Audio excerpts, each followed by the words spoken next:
Michael, thank God you've come back. Colin is worse. His trances are getting longer and deeper. My wife and I are afraid the end is near. Please tell me that you've brought the medicine to cure his disease. This is going to be very hard. But this man deserves to know the truth. I owe him that. I'm sorry, Rod. You have to see this. It's an army report. It says that the cure we were talking about doesn't exist.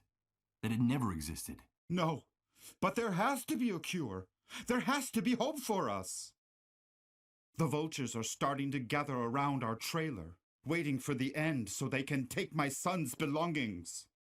Colin himself can see them from the window of his room. Calm down, Rod. Don't tell me to calm down. You've brought ruin to this house. You've come to sentence Colin to death. But that drug exists. It has to exist. Listen to me, Rod. I've done everything in my power to find the drug, but there is no such thing. Try to understand. There's no cure for the dissolved. The dissolved? I warned you, Michael. I warned you not to use that word in this house. Get out of here.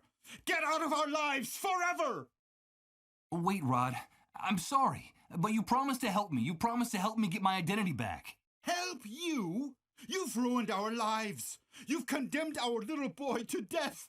Get out of here. Get out of here at once. Michael, I have to talk to you. I have a message. I have a message from her. My God, it's Colin. A message from her? Michael, please. She told me to talk to you. Where do you think you're going? Don't you dare go into that room. You're not welcome in this house anymore. But the boy, he called out to me by name. Colin's delirious. He doesn't even know who you are. Get away from my family immediately. Michael, I have a message from her. It's very important. Damn you. Don't go near that door. Get out of this house. Listen, Michael, we have a gun in that room with 2 bullets in it. Don't make me waste one of them on you. It's all right, Rod. Calm down. I'm leaving.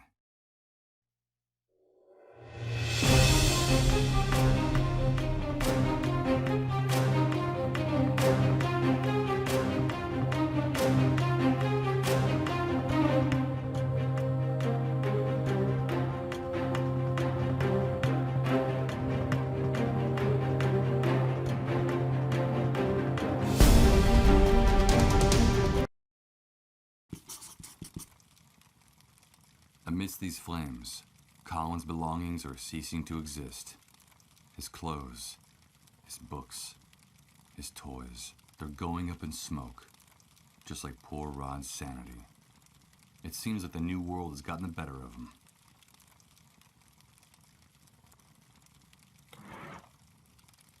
I'm curious to see how this thing works, but it doesn't have any batteries. Where would I be able to find some in the middle of Doomsday City? Or who could get me some?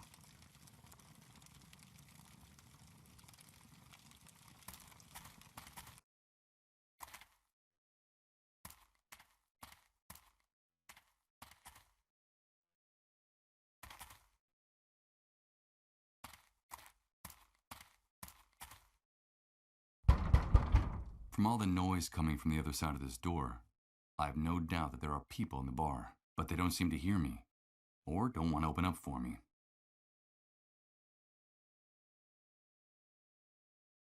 Dozens of drums stacked chaotically. They belong to the hunter.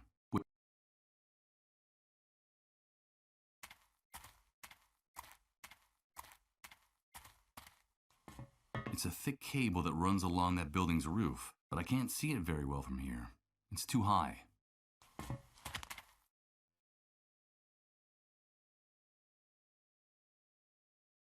Okay, here goes. It's impossible to budge these drums at all. I don't know what they contain, but whatever it is, it weighs a ton.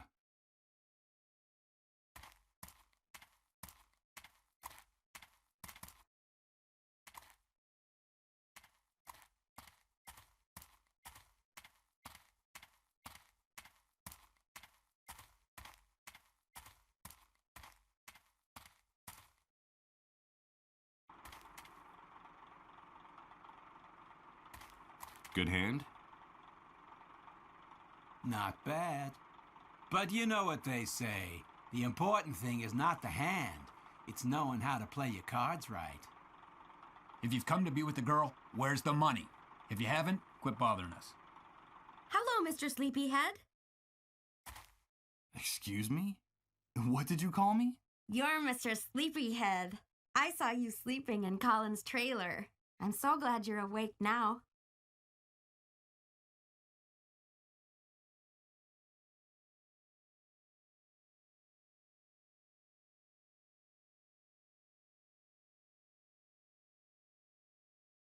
I wasn't asleep.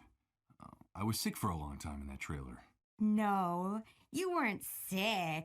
You were sleeping.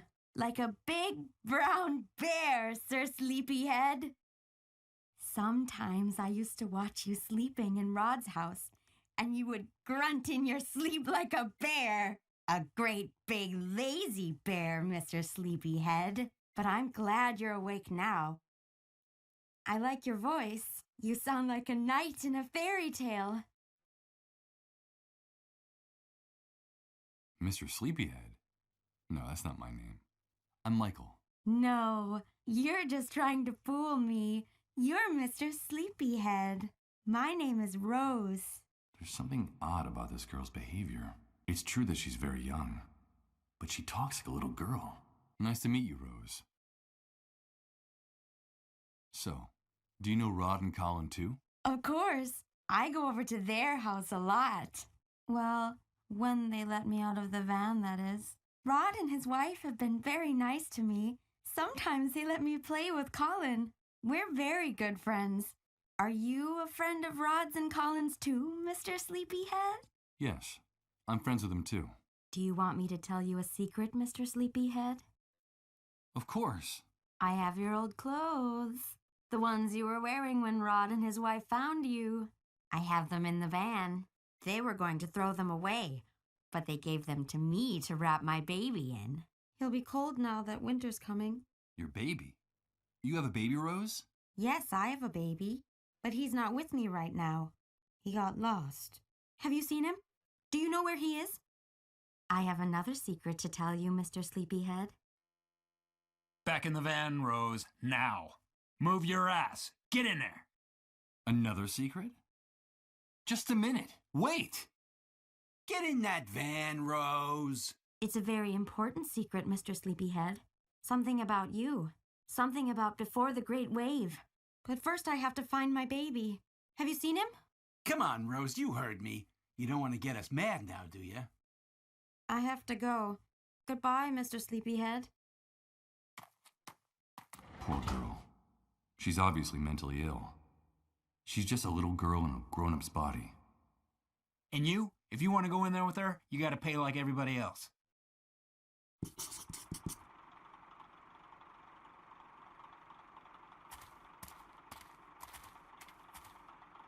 Hey, keep your hands away from that thing, pal, if you want him to stay attached to you.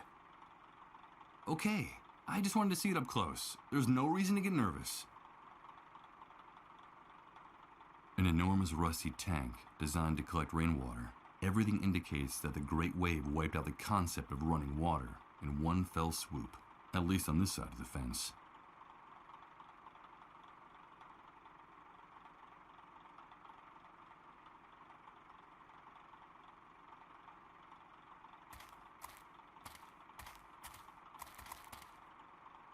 Hey, where do you think you're going, pal? Let me into the van. I just want to talk to Rose for a few minutes. Of course, it's none of our business what you want to do with her.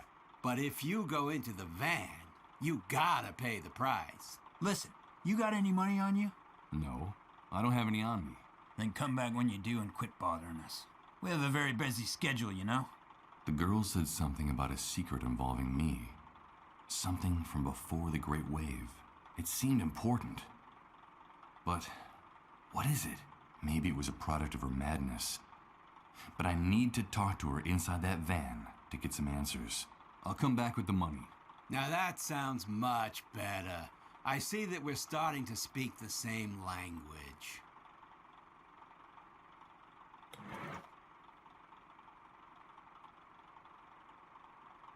I brought money.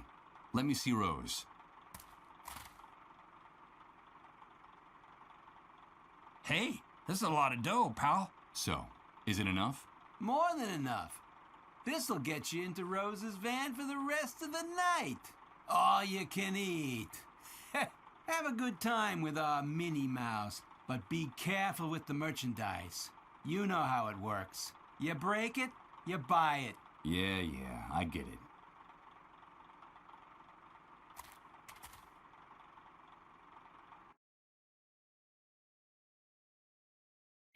Hello, Mr. Sleepyhead. You came back. Hello, Rose. Are you here to save me? Have you brought me my baby? They won't let me leave here to look for him, and he's all I have left in the world. I don't have anyone else. Will you help me? That's why you came back, isn't it? Or did you come back for the other thing? Do you want me to take off my clothes and lie down on the mattress? I'd like to talk to you, Rose. You told me you had a secret to tell me. I need to hear it. Yes, Mr. Sleepyhead. I know a secret about you. It's something very important. But I'm not going to tell you. Why not? Because you haven't brought me my baby. I asked you to help me and you haven't done it. I want to hold my baby again and rock him to sleep. Aren't we friends anymore, Mr. Sleepyhead? Yes, of course we're still friends. But Rose, please. I need to know what it is. What is the secret? Okay, I'll give you a clue. It's a riddle. I have something of yours from before the Great Wave. It's the key for you to lock and unlock your chest of dreams, you sleepy bear. But I won't give it to you unless I can hold my baby again. The key to my chest of dreams? I don't know what the devil she's talking about. But if it's something from before the Great Wave, no doubt it could help me recover my past. Rose, I don't have time for games. Give me whatever you have, please. No. You have to help me first. Please bring me my baby. I want to rock him to sleep again, like in the picture on the wall. Have you seen the picture of my baby and me? It was taken before the Great Wave. I have no one else. I need my baby. Bring him to me. Bring him to me! Bring him to me! Hey, pal, you can have a good time with our Minnie Mouse, but don't mess up the merchandise. Don't make us come in there. You know how it works. You break it, you buy it. All right, Rose, all right. Calm down. No, I don't want you to lie down. Tell me, Rose, why can't you leave here? It's because of them. They don't let me go any farther than that empty lot over there. They say I have to be ready in case a client comes. They only let me go see Rod and Colin in their trailer every once in a while. And why don't you run away? Those men are too scary, Mr. Sleepyhead. They yell at me and hit me if I don't do what they say. Sometimes they lock me in here in the dark for hours. And I'm afraid the soldiers will come back. They say they'll call them, and if I don't behave, they'll hurt me again. I'm so afraid of the dark. Aren't you? Colin is afraid of the dark, too. Before he got sick, he told me, and now they won't let me see him anymore. I like the light better. Do you like the lights in my room, Mr. Sleepyhead? Yes, they're very pretty, Rose. It's like it's Christmas every day, isn't it? But the one who scares me most is the hunter. He's always ordering everyone around with a voice like an angry lion. He even gives orders to those men outside. He's like a horrible big dog about to bite you. I get the shivers every time he comes to visit me. But I like your voice very much, Mr. Sleepyhead. You sound like a knight in a fairy tale. And I'm your princess. You said you don't have anyone. Where is your family? I don't know, Mr. Sleepyhead. The last time I saw them was when that great wave came. They said they were leaving, but that they'd come back to find me, and then they left me alone with my baby. They told me they'd only come back if I took good care of him, if I held him and rocked him to sleep, like in the picture on the wall. Did you see my baby and me in the picture, Mr. Sleepyhead? But someone took him while I was asleep. You see, I had this dream while those soldiers were hurting me. Do you like to dream, Mr. Sleepyhead? It depends on the dream, Rose. I dream about my baby a lot, sleeping in his little cradle, and I also dream about my room in the house I used to live in before the Great Wave.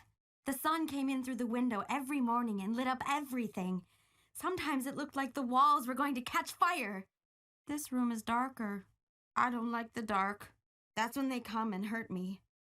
And sometimes they lock me here in the dark to punish me if I don't do what they say. Have you brought me my baby, Mr. Sleepyhead? That poor girl is more disturbed than I thought. It looks like her mind hasn't been able to deal with all the pain of these last few months. Someone needs to get her out of here. No, Rose. I'm sorry. I haven't brought you your baby. Goodbye, Rose. I should be going now. No, don't go. Please. Will you help me, Mr. Sleepyhead? Will you bring me my baby? And will you bring me a cradle like this one in the picture? Be my knight in shining armor. Bring me what I ask and I'll give you the answer. The key to unlock your chest of dreams. I'll try, Rose. I promise.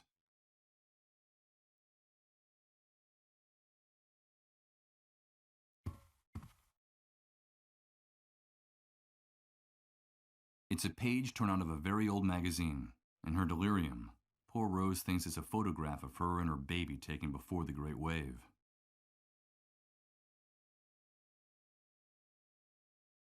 It would break Rose's heart to see me stealing her baby's clothes.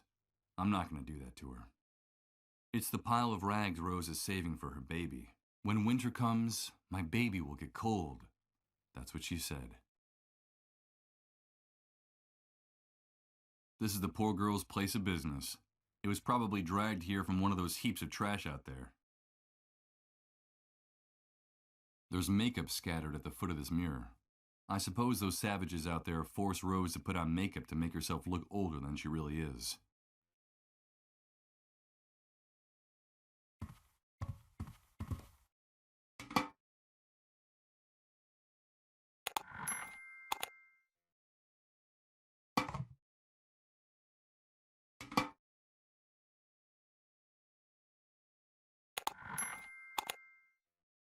I doubt this belongs to Rose.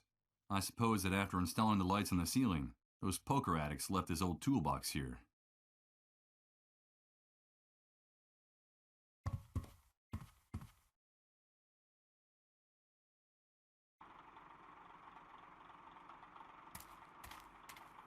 Huh?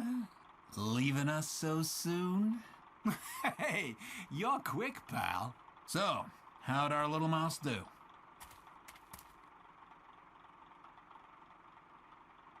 You two are despicable. Rose told me about how you abuse and prostitute her. I think we'll have to teach that naughty little girl how to keep her mouth shut. Don't jump to conclusions, pal. Let me tell you how we found that chatty little rodent, since you're so interested in her. It was about 4 months ago. She was naked and injured, and she could hardly move. A group of soldiers had gang raped her and left her for dead. They left her body wrapped in barbed wire from the camp fence. Crows would have picked her clean if we hadn't found her when we did. It's only thanks to us that she's still alive. Someone like Rose could never survive in the New World alone. You know that as well as we do. We're helping her. We protect her and we feed her. We actually keep her alive. The only thing we ask for in return is that she earn her keep. The only problem is, sometimes she has a hard time understanding that. And we have to be a little more strict with her, that's all. And the fact is, the girls, well, not too bright. But for some jobs, that's almost a blessing, don't you think? What good Samaritans. Well, I wouldn't say that, but you're catching on.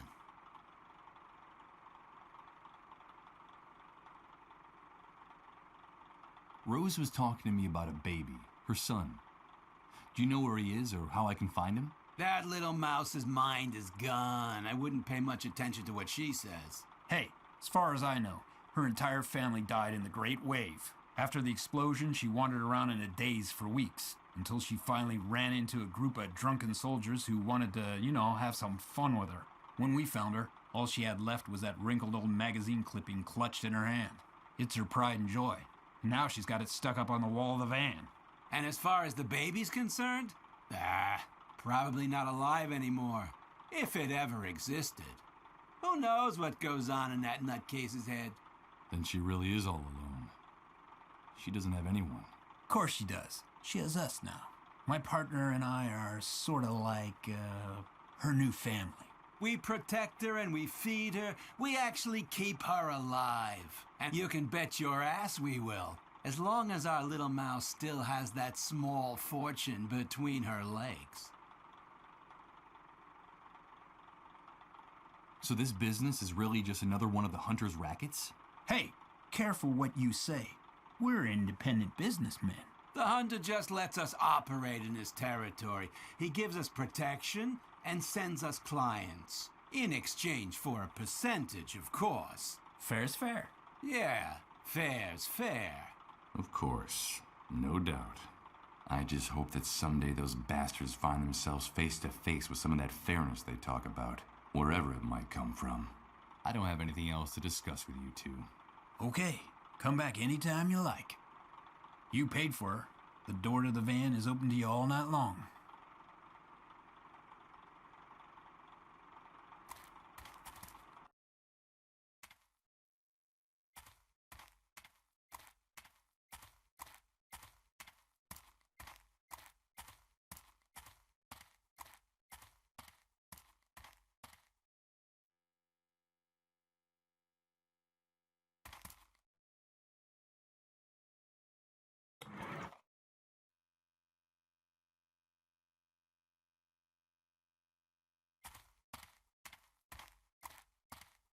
Okay, so we'll make a hole in one of these drums.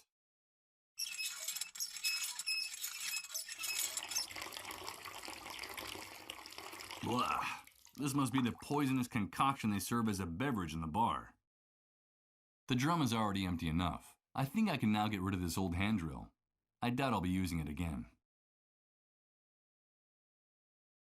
With its contents spilled all over the ground, the punctured drum doesn't seem so heavy anymore.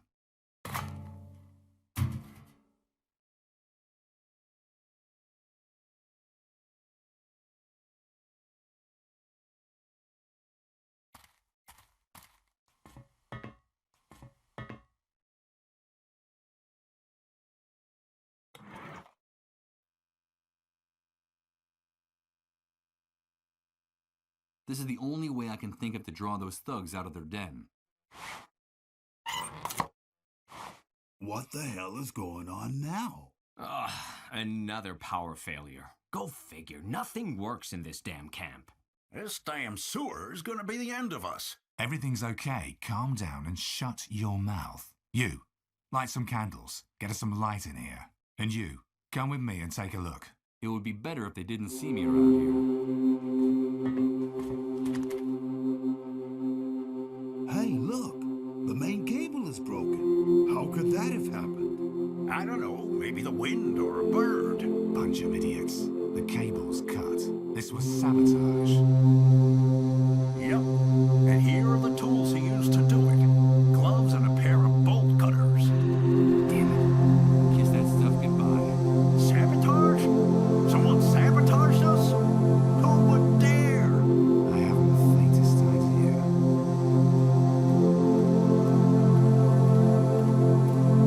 What happened, Hank? Hey, Mike. Nothing in particular. It's nice to see you around here, dude. Some idiotic camp electrician wanted to practice on our place. That's all. We'll give him a fitting reward for what we've made. You know, there's something. So, tell me, what brings you to these parts? I wanted to talk business with you. Business? Of course, Mike. You know, in these hard times, we all have to help each other. I'm sure we'll be able to make a deal. Come inside and sit down. And you, fix this.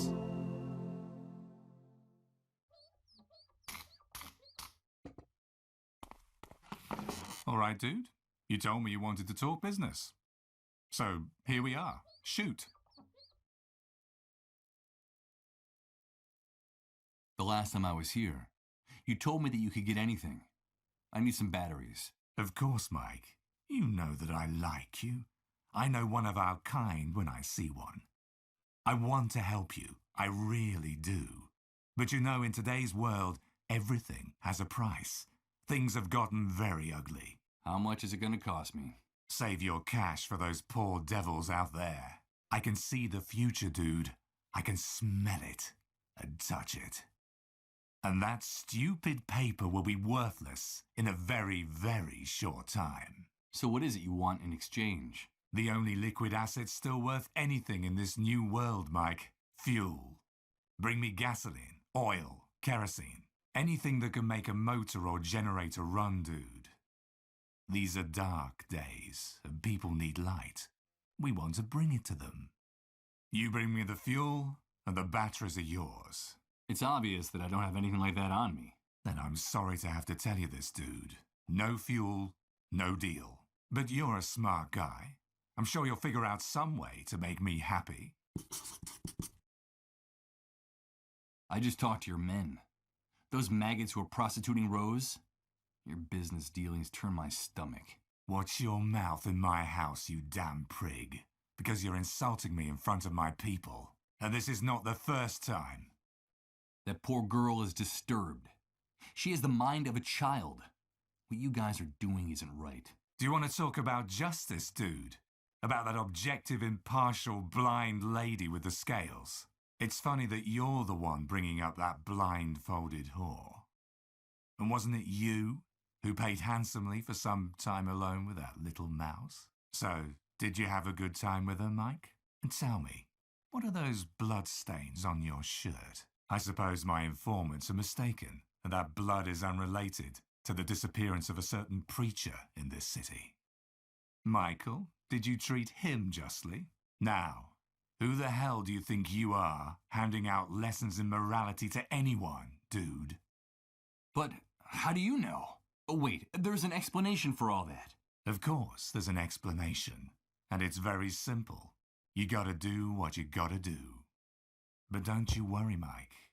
I see everything, but your secrets are safe with me. I like you, dude, because deep down, you and I are much more alike than you think. Our true nature is coming out in all its glory in this new world. You just need the courage to act on it. You're wrong. I'm not like you. I hope for your sake that you're the one who's wrong, dude. You're a predator. I can tell. Don't make the mistake of turning into a lamb, because you already know how that could turn out. And when it comes to Rose, let me tell you that she has every right in the world to defend herself. That's the magnificence of this new world. It's given us absolute freedom to assume our true roles. Rose, just like the rest of us, has to decide if she's a lion or a lamb. Ain't it grand, dude? It's only now that we're truly free to choose. But don't get me wrong. The right to defend herself is hers, and hers alone.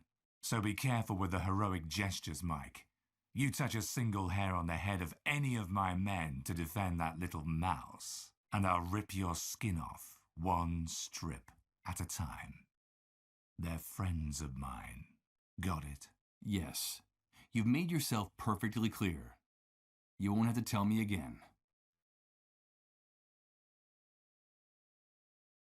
That horrible music is drilling into my eardrums. Why do you always play the same song over and over again? You're lucky we're friends, Mike. Otherwise I would have pounded your nose into your skull. That was my late father's favorite song. He was an apostle of the new world, a visionary. Apostle of the new world? That's right, Mike. An evangelist, a prophet. I hated that old bastard for years. As a boy, the beatings he gave me made me tremble at the sound of his voice, of his boots, of his belt. When I was just a kid, he forced us to live in the forest for days on end. Those were his survival classes, he said. I still have scars from those years. We were all delighted when they found the remains of his body burnt to a crisp in a car, clutching his flask of whiskey like a baby's bottle. It's only now I understand. Understand? What? What my father was trying to do. His commitment to making us strong. He was a visionary. He knew that hard times were coming. He never stopped repeating that. And he prepared us for them. That hell that buried me alive in the old and decadent world gave me wings in this new world. and let me be reborn, cleansed and purified. I don't care if the Great Wave was the work of God or the devil, Mike. I only know that one of them has been very good to me. My father's prophecy came true. And the new world has put all of us in our rightful place. Yeah, I haven't the slightest doubt. I should be going now. Okay, Mike, whatever you say. Remember, get me fuel and you'll have your batteries.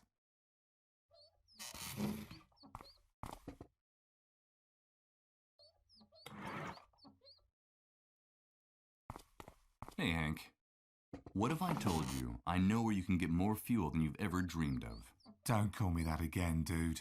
Like I told you, that man died in the Great Wave. But you have aroused my curiosity. So, where is this place? Information like that is well worth the batteries you need. A few hours ago, I found a way to get into the medical center you told me about in the outskirts of the city. It's much bigger than it looks like from the outside, and it uses enormous generators to power its electrical system. They're storing hundreds of barrels of fuel in a huge depot, which is hidden behind a fence that goes all the way around the compound. It's invisible from the outside. Yeah, and I suppose you brought those hundreds of barrels to the camp to bargain with me. No, but I do have the key that will let you and your men get them out of there without raising suspicion. It's a vehicle pass for entering the compound, stamped by the army.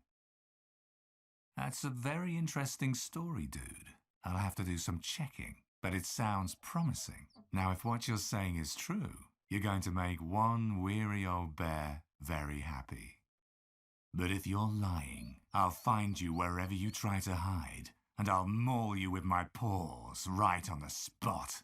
So you'll give me the batteries in exchange for the ID? Deal. The ID is now mine. Here are the batteries you asked for.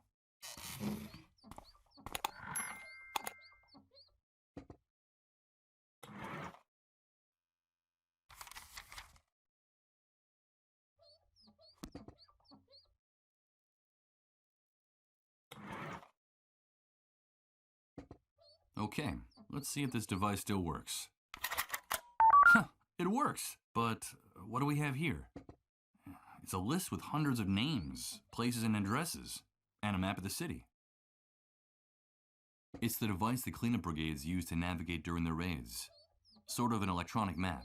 It looks like some satellites are actually still working after the Great Wave. I just have to enter an address, and this screen will show me where it is.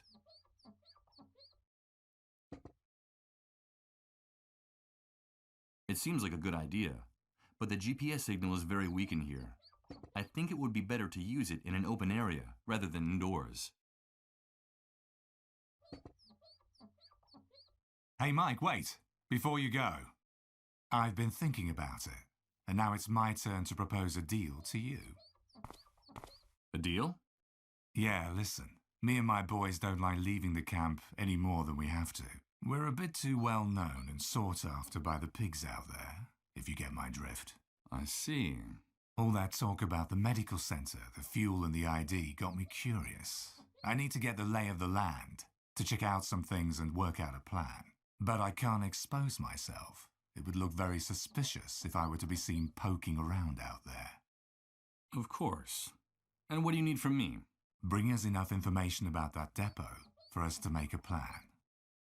I'm talking diagrams, coordinates, maps, or better yet, a photo. Bring back what I'm asking for, and I'll give you whatever you want in return. What is it you need, dude?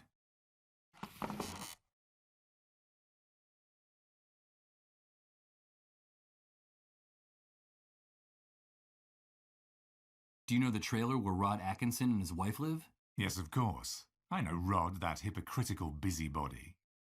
He still thinks that with his old world morality, he can save everyone in the camp. He's a real pain in the ass, dude. They have a young son, Colin.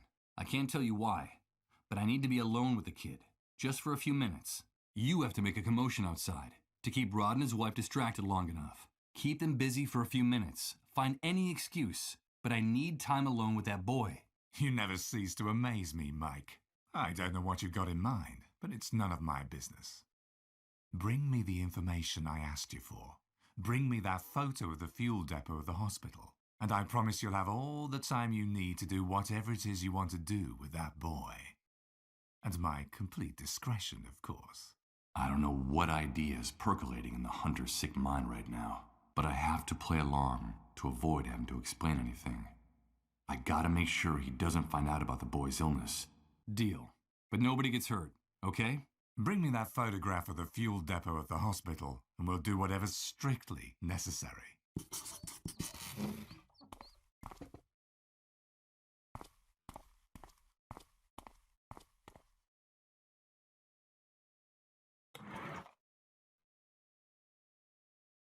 Okay, let's enter the address shown on the card from Beechwood Oracle, 24 Mamets Wood Street. The map shows me a place near downtown. Let's go have a look.